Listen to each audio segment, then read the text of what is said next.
Good day to everyone. I'm Argel Tamayo, and this is my prelim project for my subject, the contemporary world.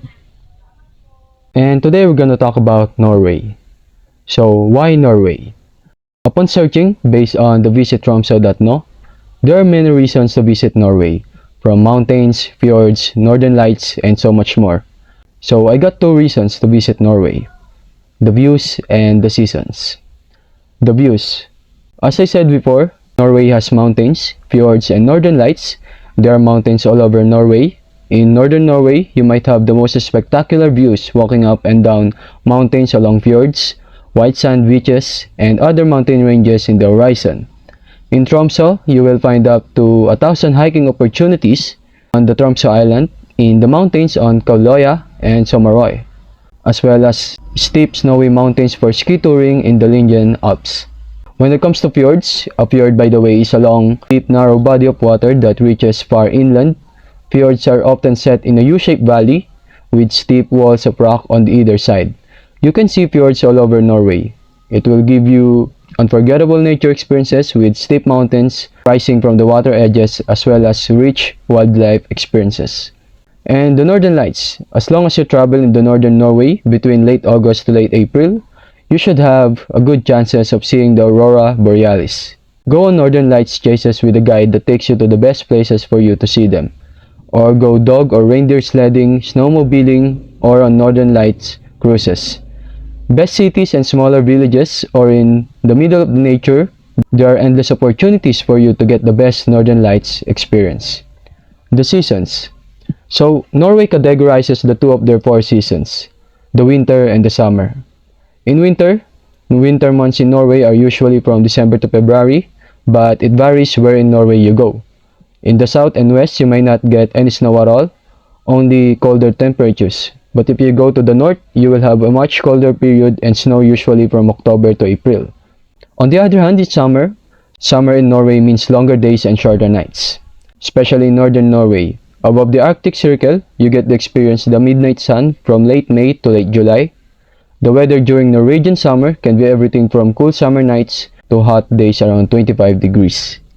So those are some of the reasons why you should visit Norway. So what about the cultures in Norway? When it comes to the family dynamics, Norwegian families tend to be small, but relatives often live in the same town. For most Norwegian parents, it's important that their children grow independent and take responsibility for their own activities and actions.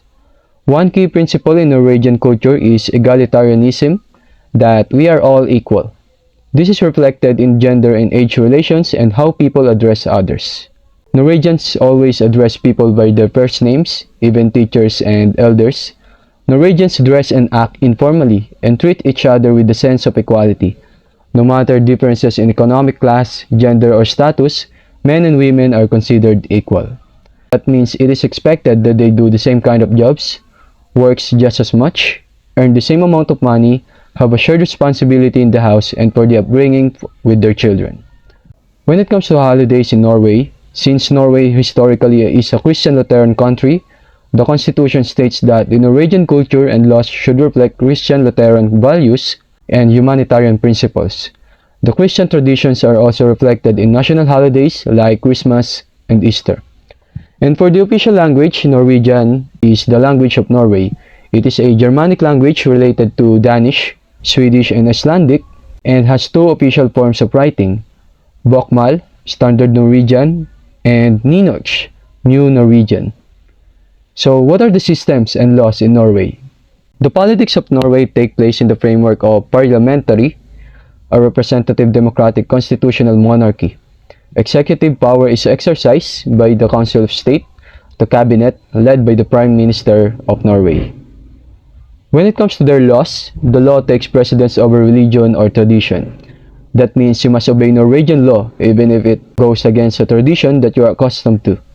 You cannot justify an unlawful act by calling it a tradition or a religious act. If you break the law, you may be tried before a court.